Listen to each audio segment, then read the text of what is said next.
The content you're about to enjoy comes from the archives of The Best You.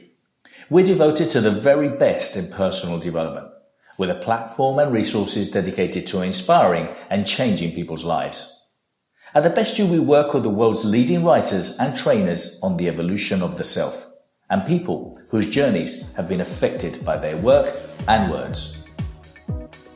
These Best You EXPO talks are recorded in front of a live audience in a live event. We highly recommend that you focus on the message. As they say, what you focus on expands. Enjoy. Suzy Reading.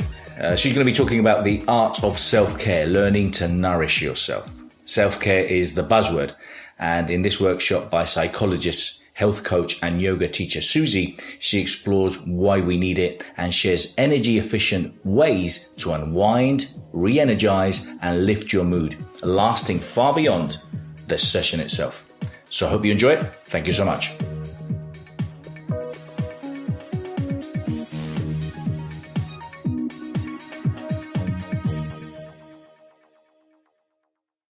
Hi, welcome. I'm Suzy Reading. And today I'll be sharing with you the art of self-care, and we're going to get really crystal clear together on what self-care is, why we need it, and most importantly, how it is that we do it. Just a little bit about my background. I'm a chartered psychologist. I specialise in well-being and empowering my clients with the tools of self-care. I'm also a yoga teacher, and I spent a decade working as a personal trainer. So you can see how my skill set lends itself really nicely to self-care. But as part of that, I'm really passionate about empowering you with the tools to nurture your energetic, emotional, and mental health, right? Because there are no barriers to brushing your teeth. Yes, we all accept that it's okay to brush the teeth, it's okay to nurture the physical body by going to the gym. I really want to break down the stigma around nurturing mental health. So, self-care, it is the buzzword for 2018, right? We've all heard of it, we're all well versed with it, but what is it? I think there's a tremendous amount of confusion as to what actually constitutes self-care. If you read the newspapers, you're likely to see all sorts of things from it's narcissism, it's pampering. From my perspective, as a psychologist, I actually see self-care as the future of preventative medicine. Yeah? I want to get very clear on a practical working definition of self-care, because in that definition, it actually breaks down a lot of barriers to actually engaging in it. And to keep it really, really simple, I define self-care as any life-giving act that restores, sustains, or improves your health. So the mantra for self-care is healthcare. And I would hope that that kind of cuts away a lot of confusion, right? Yes, it's kindness. Yes, it's compassion. Yes, sometimes it's sitting down and having a cup of tea. Sometimes it's not, though, right? Sometimes self-care is not actually the easiest, most comfortable thing to engage in, because self-care is healthcare, and it's nourishing the head, the heart, and the body. There's also a second part of that definition that's really important. And again, I hope that cuts through some of the nebulousness of it. Nourishment for who you are right now in this moment. Self-care is also nourishing your future self. Okay? In that way, you can see how one glass of wine savoured at the end of a long day can constitute self-care, right? But if that one glass of wine then turns into two, then turns into three, then turns into a late night film and impaired sleep, then that act is no longer self-care, because your future self is not going to be thanking you for those choices, right? So, recapping, Self-care is healthcare. It's nourishment for the head, the heart, and the body. It's a life-giving act that meets your needs in this moment and also nurtures the person you are becoming. Okay? So that's the definition of self-care that we're going to work with today. How does that sit? Is that maybe a little bit different to what you've heard before? Does that help you get a little bit clearer on healthy choices, how to make healthy choices? Yeah, okay. Let's be clear though, right? I think we all know what we need to do to feel healthy and abundant. It's another thing to actually make it happen, right? Yeah, because we're all normal, fallible human beings. But hopefully we're going to break down those barriers today. So before we go any further, we're clear on what self-care is, but can we have a brief little chat about the barriers? What is the stuff that gets in the way of you engaging in regular self-care? Does anyone want to just throw something out at me? Yes. Time. Beautiful. Because by the end of today's session, I want to be able to, with great relish, cross out all of these barriers. Okay? But we need to write them up first. So, absolutely. In my experience, there are 4 main barriers. Let's see if we generate them together. So, number 1 is time. Okay, what else? Yes?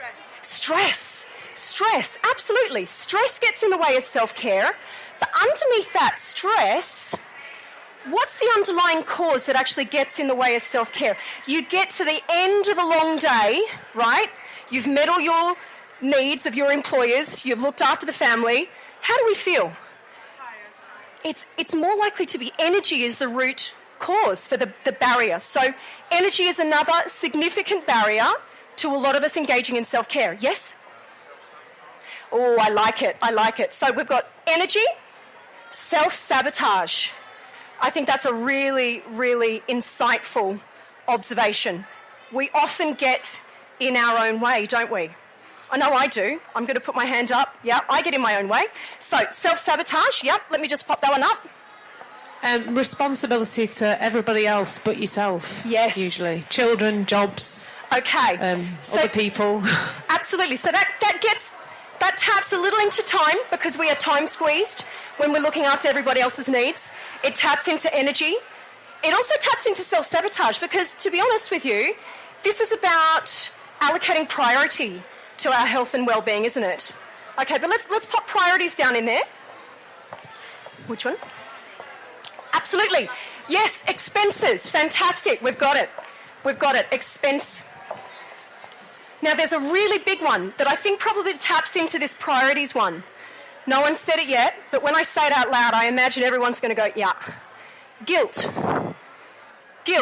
I think guilt is probably the most tenacious barrier when we're talking about self-care. And I promise you, we are going to cross all of these out by the end, okay? So I'm going to put guilt up here. Have we covered it? Yeah? Yes. Sometimes we feel guilty because we're not engaging in healthy behaviours. More often than not, people feel guilty about taking the time to invest in themselves because it's seen as, if I do this, then I'm diverting resources that should be going to everybody else, right? So that's generally where guilt pops up. But as I said, we're going to cross all of those out with great relish. Okay, that's really helpful. So, coming back to why it is that we need self-care, I want to share with you 3 facts about stress. And I think once we're clear about the nature of stress, you'll understand why self-care is not indulgent, it's not luxurious, it's a necessity.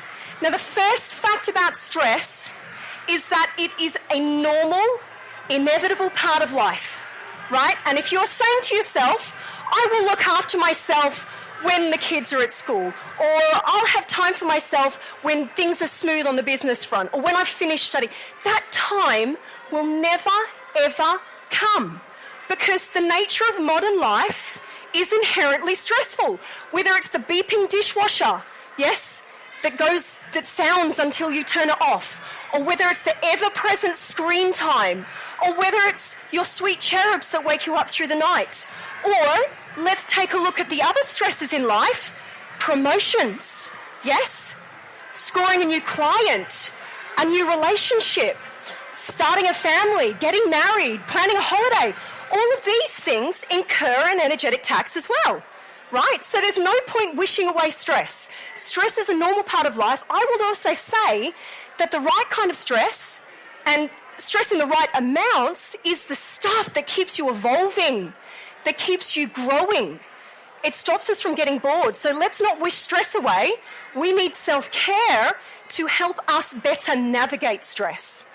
Okay? So that's the first fact about stress. The second fact about stress is that it has a cumulative effect. So if you think about those things that sort of just needle you a little in the morning, they're the same things that have you responding like Mount Vesuvius by the end of the day. Because stress accumulates. And without self-care, that's when we turn into scary mummy. Okay? So we need self-care as a means of venting, of releasing, of replenishing throughout the course of our everyday life. And the third fact about stress is that the research is very clear on this. Too much stress or stress for a prolonged period of time is bad for your health. All aspects of health, physical health, energetic health, mental health, and for happiness. So, given that stress is inevitable, it's cumulative, and that it's bad for us, we've got to do something about it. But I would argue, because it's a normal part of life, what's the point of trying to manage stress? I think the smarter option is to manage our energy levels. Because when we are vital and abundant, when we think with clarity, when we are full of energy, that's when we are most resourceful and creative in response to life in all its glory. And this is why we need self-care. The concept that I think brings self-care to life is the energy bank balance, okay? So just like a car needs petrol to go, we need energy to get us through our day, okay?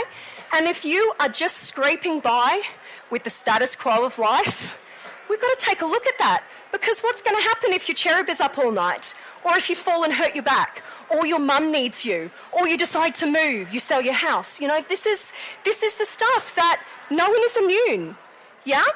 If we're not regularly topping up our energetic bank balance, that's when we land up flat on our backs, yeah? Okay, so just to summarise, there are 4, maybe 5 reasons why we need self-care, why it's not indulgent, it's not luxurious, it's a necessity. The first reason is we need self-care to help us cope during periods of loss, stress, and change. And no one is immune from these life events, right? Secondly, we need self-care to help us cope from those same periods. So often, we go through a period of overwhelm and it's like just straight on to the next thing, right? And life just keeps happening, doesn't it? It doesn't happen in isolation. We need it to help us heal, to help us recover. The third reason why we need self-care is that linking with this energy bank balance concept is that it provides us with a protective buffer against future stress, all right? That future curveball, yes? Nurture yourself so you're best placed to cope with that next curveball, whether it's something you want or something you don't want so much. The fourth reason why we need self-care is that well-nourished people tend to be a better incarnation of themselves, yeah? Engaging in self-care is the means by which we become the kind of people that we aspire to be. Yes, any goal that you have in life, you are more likely to achieve it if you've actually taken the time to fill up your energetic bank balance. Yeah? And the fifth reason is for parents. Yes, if you want to raise compassionate, resilient children, you need to empower them with their own self-care toolkit. Yes, this is the stuff that will enable them to navigate life. Yeah, they best learn that by us showing them, us role modelling it for them, involving them in our own self-care. I call it collective self-care. Yeah, they don't just hear me talk about it, they see me do it, and I involve them in it, and it pays beautiful dividends. So from that perspective, There's nothing selfish about it. There's nothing indulgent about it. It's the means by which I keep my family healthy, whole, and together. Yeah? Okay, so that's why we need self-care. I want to share with you a little bit about my own personal history and why this is my mission, to get everybody empowered with the tools of self-care. Yes, my qualifications lend itself really nicely to self-care, but to be honest with you, it was my own life experience that really taught me the true transformative power of self-care. And why? If I can't do it for me, I have to do it for the people in my care. So the birth of my first child coincided with my father's terminal illness. And it was an incredibly challenging time. My dad lasted for 15 months, so it was a very long, drawn-out period for him and for us. And for my dad, there was no diagnosis, and without diagnosis, there's no treatment. So it was a very disempowering and traumatic time. I learned some very, very key insights from that experience, and that's what I want to share with you today. The first insight is that nobody is immune. No one is immune from energetic bankruptcy. No one is immune from anxiety, depression, sadness, loneliness, trauma. No one. It doesn't matter what toolkit you have at your fingertips reach. Now, for me, as a psychologist, a yoga teacher, a decade working as a health coach, personal trainer, I had so many things, so many resources and skills and tools at my fingertips. But I was literally floored by life. I couldn't think straight. And in the sleep deprivation of raising a newborn at the same time as mourning my father, you know, who would think straight? Yeah? Nobody is immune.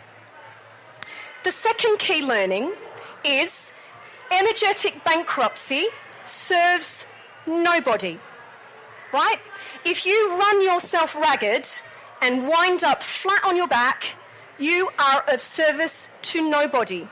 So if you can't take care of yourself for yourself, then please do it for the people that are in your care.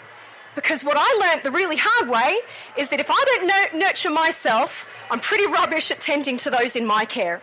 And my little ones need me to keep going and to keep giving. Okay? So there's nothing selfish about it.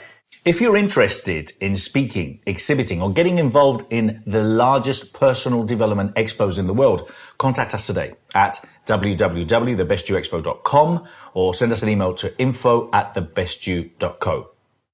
In that state of energetic bankruptcy too, I think there's some other insights I want to share, and I think a lot of people this will resonate. In that state of overwhelm, when you need self-care the most, that's when it tends to drop away. That's what happened for me, and that's what I see time and time again with these beautiful souls that come into my consulting room, right? And there are good reasons for that, okay? Because during periods of stress, loss and change, we don't have the same time available. We don't have the same energy to devote to self-care.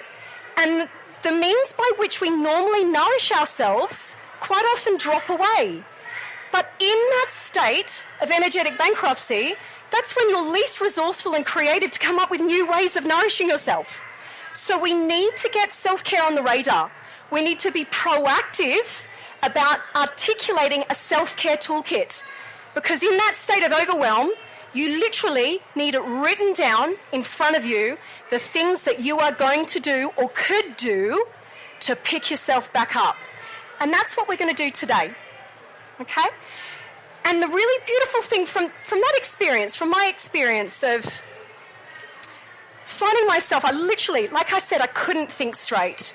The things that I would normally do to take care of myself became inaccessible. It was stuff like I couldn't go for the walk on the beach anymore because I had my little one. I could still go for a walk with the pram. That was still doable, but I didn't have that solo time. I couldn't get to the same yoga classes. I didn't feel like going out for the coffee with my friends. That didn't feel as replenishing because it was too much stimulation.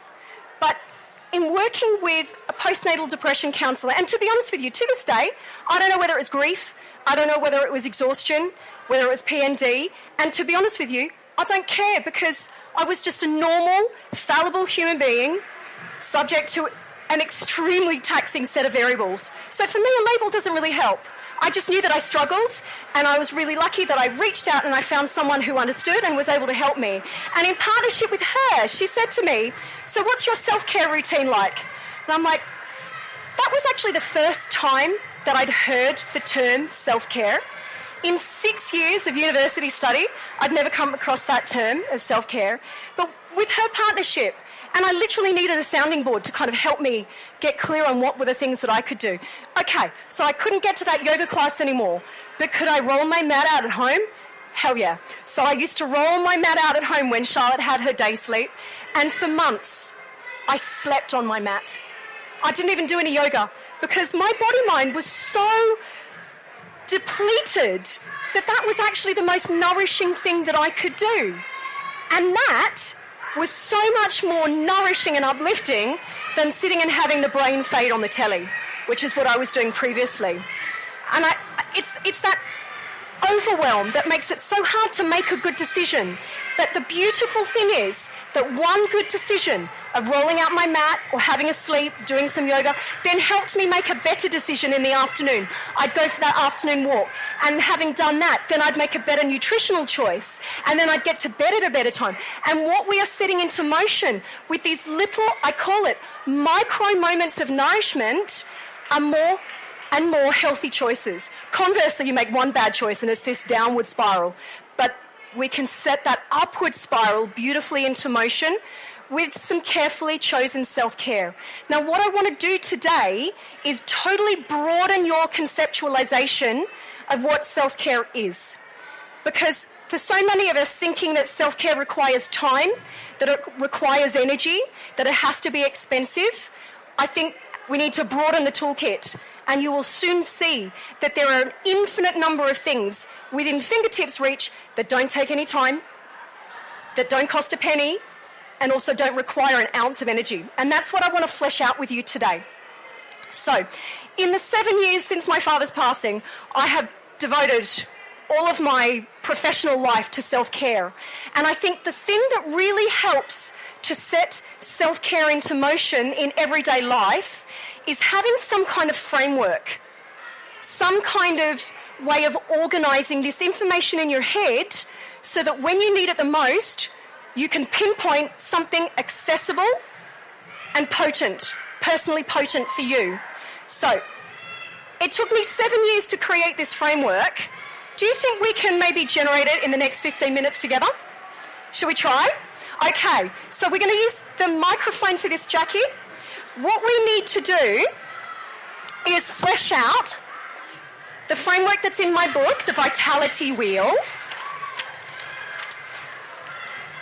Basically, this framework is informed by all of my study as a psychologist. So there's CBT in there, there is mindfulness, there's acceptance and commitment therapy. It's also based on yoga philosophy and all of my training as a health coach and PT. The Vitality Wheel represents 8 different ways that we can nourish ourselves. Now, these pathways or spokes of the Vitality Wheel, they're not designed to be distinct.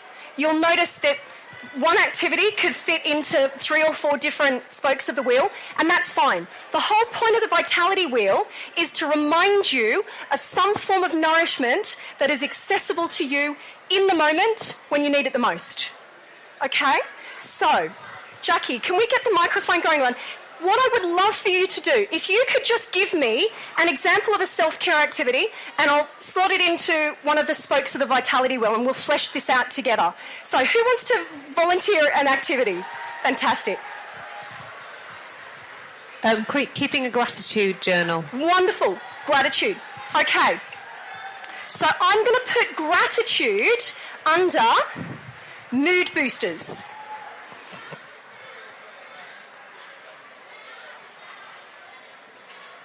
Okay, so I want to talk a little bit about what I mean by that before we go on to the next spoke. So, mood boosters. Basically, that's anything that gets the happies going. There are 2 different categories within mood boosters. We've got mood boosting activities and mood boosting skills. Let's start with the skills because gratitude is a skill. So there are key skills for boosting your mood. Gratitude is one. Kindness is another. Compassion's the third. And the fourth is savouring. Has everyone heard of savouring? Okay, fantastic. Gratitude doesn't need any introduction. We all know gratitude. Savouring, on the other hand, is very closely linked to gratitude, but it's a little bit different. Savouring, basically, is the ability to suck the life out of a pleasurable experience. Okay, and I tell you what, you get good at savouring and you have a self-care activity, skill available to you in any moment, okay? Because there are three components to savouring. You can savour the past by reminiscing, okay? If you find yourself stuck on the tube, think back to a happy time, have a little reminisce, and it transforms how you feel, right? You can savour the present moment by enjoying something that's intrinsically pleasurable happening to you right now. Or you can savour the future by anticipating, okay? Build your savouring muscle and it will change the lens through which you see the world. It doesn't take any time. It doesn't really take any energy and it involves no expense whatsoever. It's a way of fine-tuning your mind to cultivate a mood boost.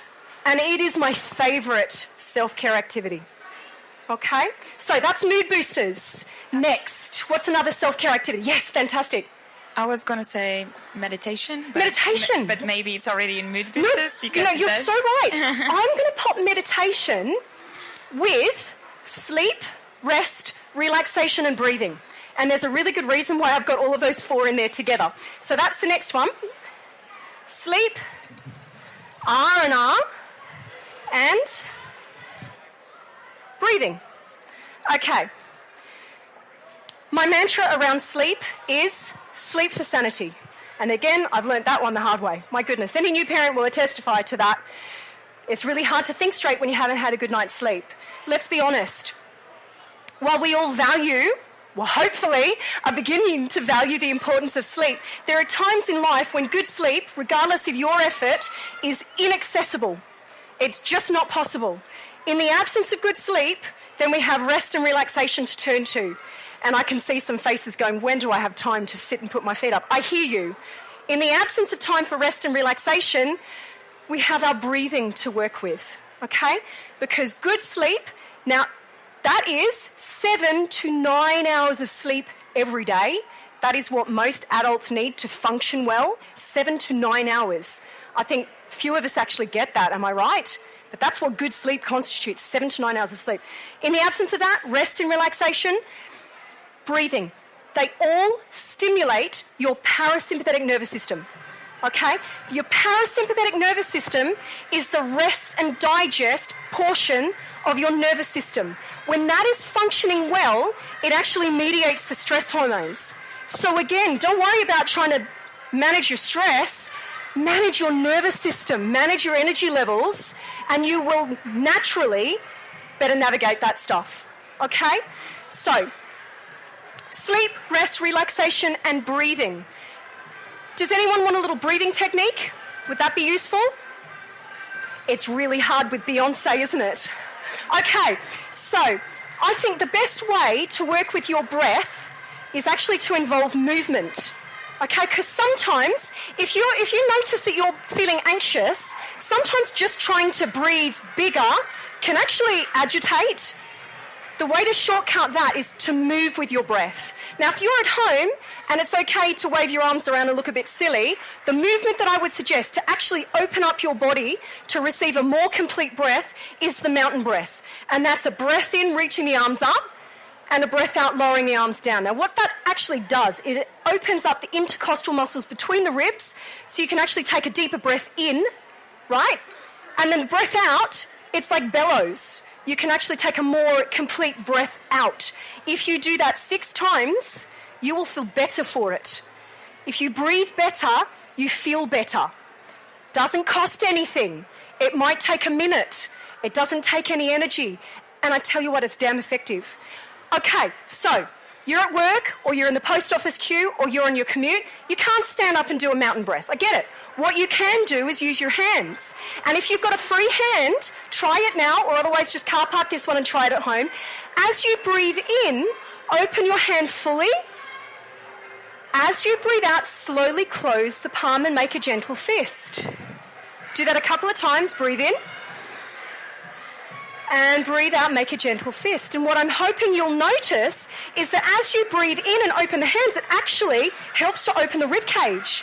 And as you breathe out, it will activate your diaphragm to help you take a more effective breath out.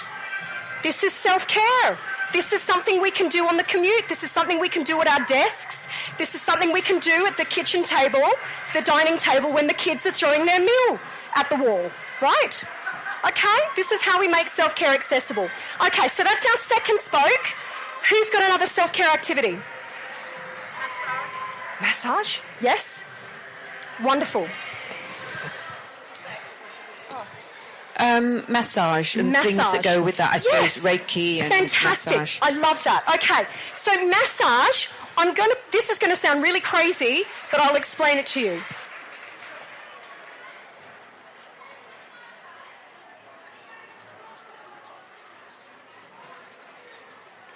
I bet you're all going, physical environment? What is she on? Okay, there's a good reason for that. Massage also taps into relaxation, but it explores really nicely for us physical environment. Okay, so the physical environment in which you find yourself living, working and commuting has a tangible impact on your well-being. Okay, that's your environment on a macro level. Your environment on a micro level, the skin that you live in, also affects your mental clarity, your subjective energy levels, your mood, okay? So that's where more traditional ideas of self-care fits into the vitality wheel. So things like having your hair done, having a massage, having a physio treatment, this is all valid self-care, but that does incur some cost, let's be honest. Okay, but tapping into other aspects of your physical environment, like creating order and harmony in the space in which you live, or tapping into the therapeutic power of nature itself, very, very potent healers. Okay, get out in nature, watch the moving cloudscape, sit in the sunshine for 30 seconds, sit and stroke the cat. Yeah? Or, if you can't get out in it, close your eyes and visualize it. It does change the quality of your day. So that's physical environment, the environment you live in, work in, commute in, the skin that you live in, but also the therapeutic antidepressant benefits of nature itself. Okay? Another self-care activity. Yes? Exercise. Yay, fantastic. Okay, now with exercise, I also lump in nutrition. And there's no rhyme or reason for that, it just helps, it's just a way of remembering. So, that's the next spoke of the vitality wheel. Notice, I don't call it exercise, I call it movement.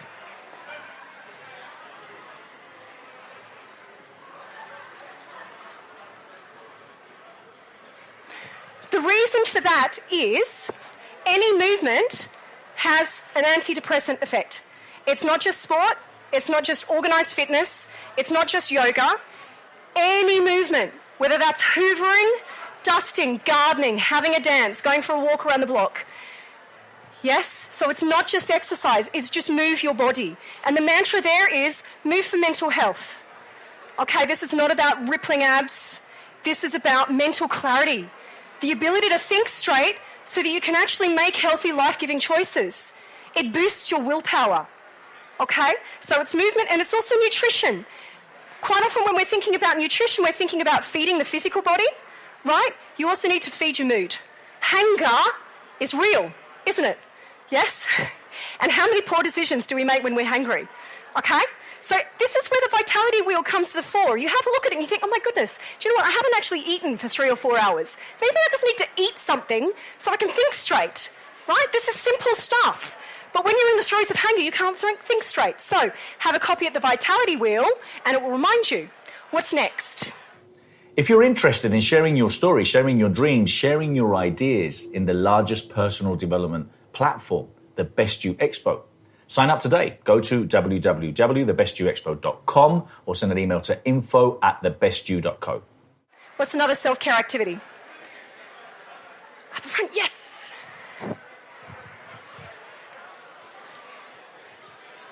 Thanks, Jackie. Sounds like a funny one, but having a shower. Having you a should do it every day, but when shower. you've got a new baby, it's not always easy. Wonderful. Having a shower. And do you know what? I love that you bring that up, because what that allows me to express to you is that we bring self-care to life by imbuing everyday common actions with a feeling of nurturing. Okay?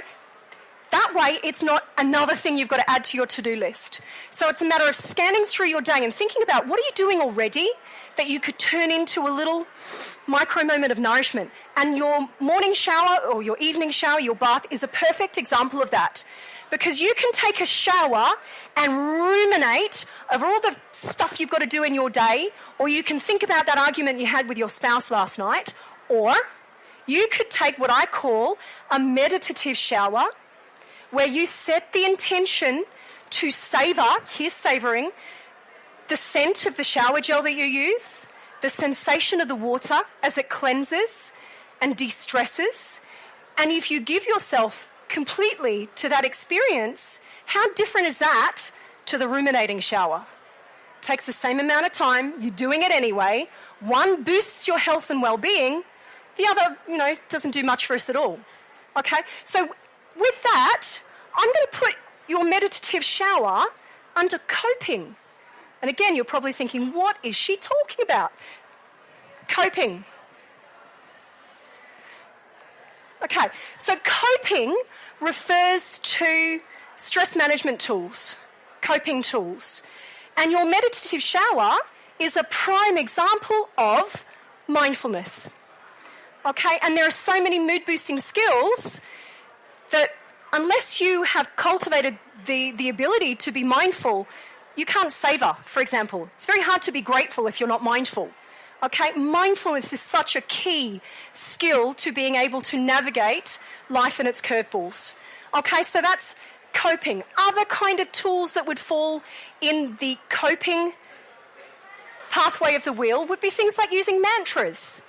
So instead of trying to shift your mood with giving a mantra is something to anchor your mind, okay? Rather than trying to silence your mind, you're giving your mind something else to think about, okay? So, or you could use, if you don't like the word mantra, maybe it's a primer statement. So, for example, a mantra or primer statement that would help you tap into the ability of mindfulness would be, I soften into this moment.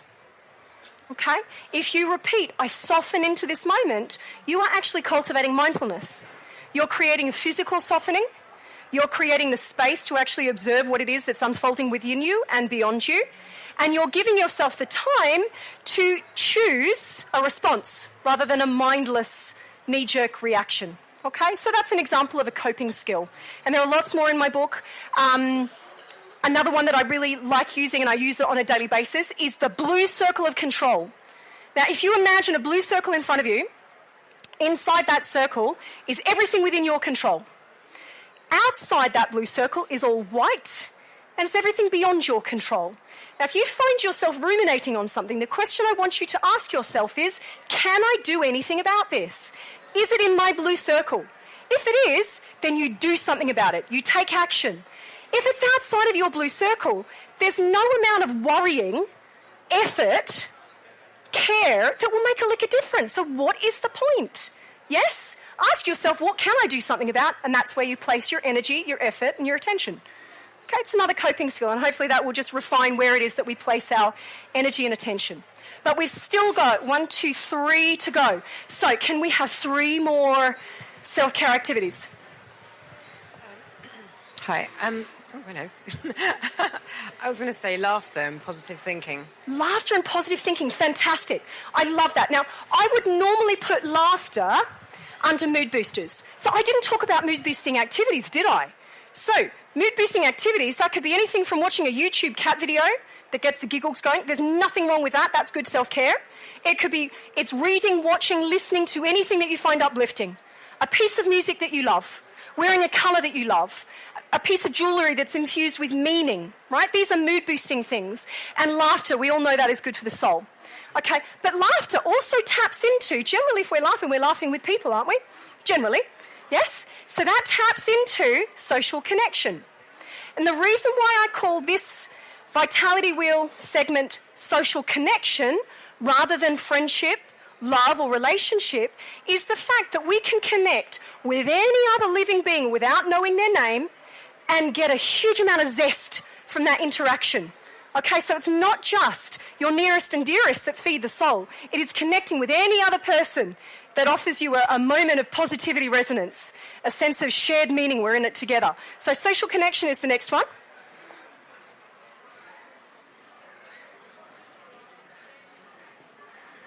And of course, we should nurture our close friendships. Yeah, there's absolutely no two ways about it. But what I'm talking about there is being present to any interaction in your day, whether it's the person that's serving you coffee or the lady at the Waitrose counter, whatever it is, you give them your attention. You communicate shared care, meaning, yes? And there is such zest in that interaction. This is how we bring self-care to life without great effort, without great expense, without great time. Yeah? Who's going to feel guilty about being a nice person? Yeah? That's just being nice and present, right? So we can start to drop some of these barriers away. Last two, and I'm not surprised these are the last two, because very few people will think of these things as self-care. Yes? How about clutter, removing clutter? Sorry? Removing clutter. Removing clutter. Now, removing clutter, I would pop that with physical environment, so it's clearing the path. And you'd be surprised how many people think that they've got a high chaos threshold. I promise you, once you start clearing stuff away, it does blow out the mental cobwebs. It is worth it. Yes? Spirituality. Beautiful. Okay, you've got it. Thank you. I call this one values and purpose. So you can see how it's linked with spirituality. If you want to call it spirituality, that's fine. And with this vitality wheel, you call it what you want. If you don't like what I've called it, make it your own. This is a way of reminding you, when you're overwhelmed, what's accessible to you. So you make this your own. So I'm going to pop that one as values and purpose. Okay, and again, I just want to give you a little life experience that really showed me what this stuff is all about. So 4 years ago, I was visiting my father-in-law. We were living in Australia at the time, and it was very, very clear that my father-in-law was not going to be around much longer. Having had the privilege of being with my dad for his last chapter, I didn't want my husband to miss out on that. So we went back to Sydney, we packed up our Australian life, we sold our flat, we moved here. At the same time, I discovered I was 12 weeks pregnant. So that was crazy, moving countries while expecting, and also throwing ourselves into that same variable of mourning life at the same time as trying to celebrate new life. But I tell you what, values and purpose, they galvanise you. So when I moved here, I was very clear on why. Your values and purpose is your why. Why are you embarking on what you've chosen to embark on, right? So when I moved here, it was February, and all of my friends in Sydney are posting these beautiful beach pictures, and I'm in the midst of UK winter thinking, grr. But you know what? All of that dropped away. Because in an instant, when I reconnected with my why, my little boy got to meet his granddad. He only had 4 months with him, but he got to meet his granddad. And I tell you what, I've got the rest of my days to be on a beach. Yeah? Your values and your purpose galvanise you when life tests you. This is self-care. There's nothing indulgent about that kind of self-care. Yeah? That's smart self-care. And then linked with values and purpose, I'm going to give it to you, is goals. Okay? Goal setting. So goals. But it's not just goals, there's also accomplishment in there.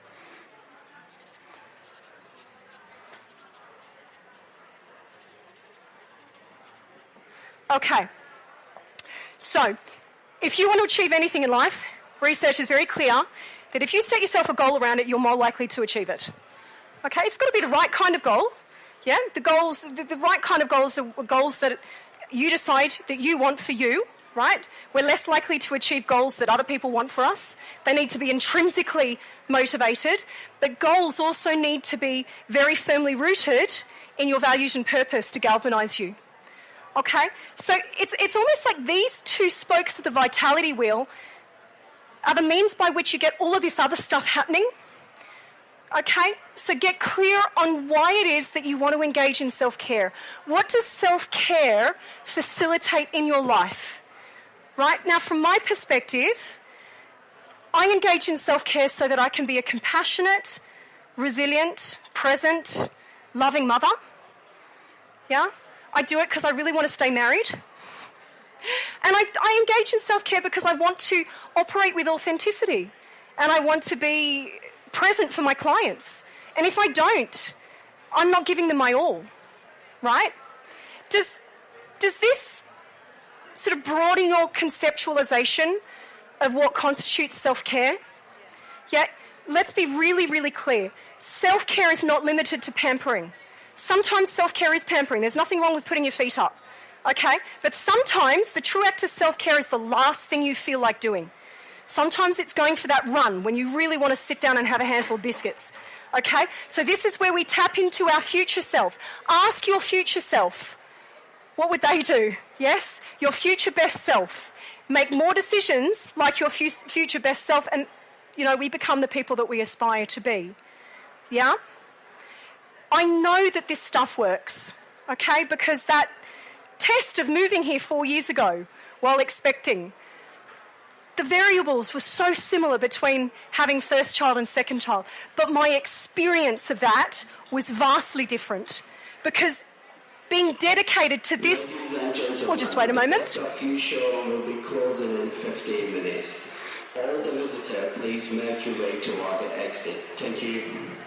So, by taking dedicated action, something from this vitality wheel every day made all the difference. And it's not like self-care is some kind of analgesic. You will still feel the pain of life, right? This is not some kind of Band-Aid cure-all thing.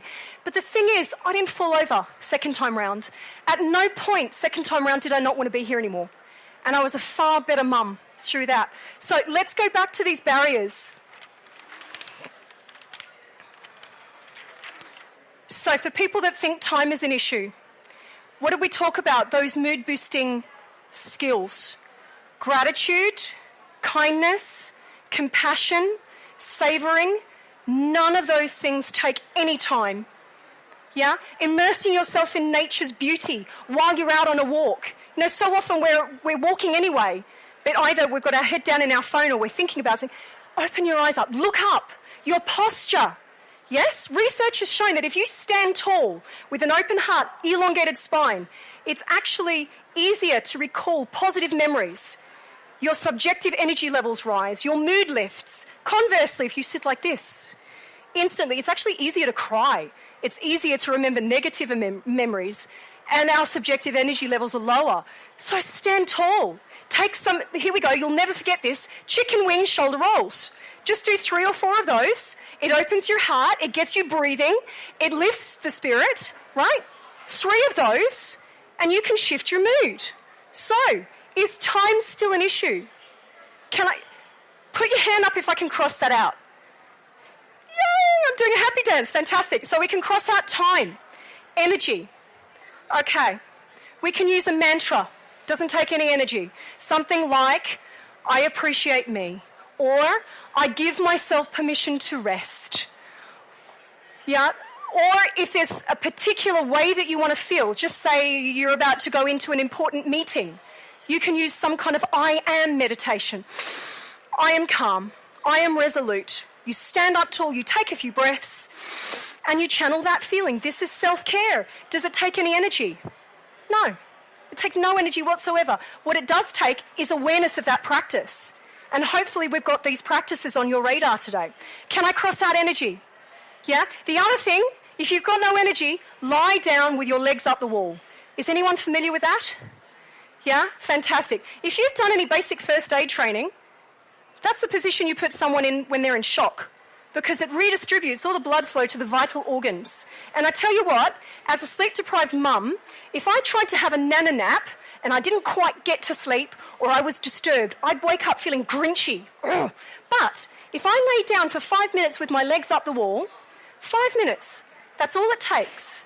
I always came away from that feeling refreshed because I'd got what I felt I needed. It's deeply restorative. And if you pair legs up the wall with a mantra like, there's nothing required of me right now, and you repeat that for 5 minutes, I guarantee you will wake or re-enter the day feeling a renewed sense of vigour. Does that take any energy? No. Can we cross energy out? Yay! Great. Self-sabotage, guilt, these guys are tenacious, aren't they? Okay, let's deal with guilt first. All right, there are lots of analogies around self-care, around this whole emergency situation of you've got to put your life mask on before you can put someone else's on. And I use that in my book too, right? There's nothing wrong with that analogy. But let's be honest, we're not operating in life-threatening situations on an everyday basis, are we? Okay? So the mantra here, if guilt pops its head up, you say to yourself, it's not me first, it's me as well. Right? That's all it is. There's nothing indulgent or selfish about it. You are taking care of your health and well-being as well as everybody else's, and that's the thing that allows you to keep going and keep giving. Can we cross guilt out? I know it's going to keep popping its head up, but every single time it does, take a look at what lies underneath that guilt, and I'm sure you will find a great reservoir of love for the people that are within your care. Right? See it as love rather than guilt, and know that nourishing you gives you the means by which you can best be of service to every single person that your life touches. Okay? So I'm going to cross guilt out on your behalf. Is that okay? Great. Self-sabotage, you need to check in with your future self. Ask yourself, what would my future self say? And try and do that more often. Make sure that you're getting good sleep, you're feeding your brain, and you're doing all the other self-care things, and you will make good decisions more often, okay, because it boosts your willpower. It boosts your decision-making agency, okay? Self-sabotage we can cut out. Prioritising, it's just a matter of your health and well-being gets a look in first. And expense, I think we can cross that one out, because all you need to do is take a few deep breaths. That's self-care, yeah? Or it's an early night that doesn't incur any cost.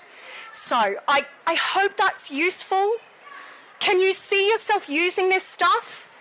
Okay, the best way to bring it to life is to annotate a copy of the Vitality Wheel so that you've got the tips and tools that resonate for you, because what works for one person doesn't necessarily work for the next, and what works for you in one moment might not be the thing that you need in the next. So you need to write it down. Okay, so please take the time to proactively flesh this out with the tips and the tools that resonate for you. Okay? You use this when the proverbial hits the fan, right? You also use it when you're recovering from those same periods. You use it to shape downtime, so you're not frittering away moments that could be truly nourishing. And you also use it to plan a little appointment with you. Okay, so look out for those micro moments of nourishment. Take a scan through your day and see what everyday activities you can infuse with a sense of nourishment. And this is how we bring self-care to life. Thank you so much. Thank you. I'm hanging around, so if you've got any questions, don't hesitate to come and ask me. And if you've got a copy of the book, I'd love to sign it for you. Thanks, everyone. And it's in the bookshop as well.